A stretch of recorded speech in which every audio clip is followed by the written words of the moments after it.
In Proverbs chapter 24, verse 10, it states, "If thou faint in the day of adversity, thy strength is small."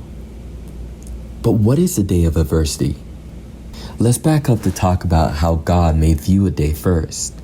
In 2 Peter chapter 3, verse 8, it states, "But beloved, be not ignorant of this one thing, that one day is with the Lord as 1,000 years, and 1,000 years as one day."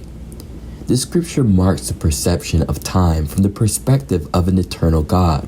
So, quite literally, a day may not signify one day, but instead the day may actually mark a season that's based on a decision you made in one day. And although the careful planning to make said decision took more than one day, God considers the day you commit the deed as one day.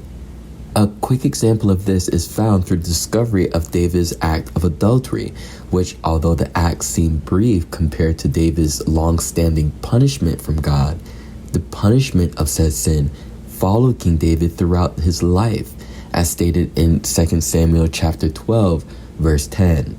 "Now therefore the sword shall never depart from thy house, because thou hast despised me, and hast taken the wife of Uriah the Hittite to be thy wife." The price of sin was devastating to King David, insomuch that in Psalm chapter 51, in verses 1 through 3, King David displays a high level of remorse toward his sin, as the scripture describes. "Have mercy upon me, O God, according to thy loving kindness, according unto the multitude of thy tender mercies, blot out my transgressions. Wash me thoroughly from my iniquity, and cleanse me from my sin. For I acknowledge my transgressions, and my sin is ever before me."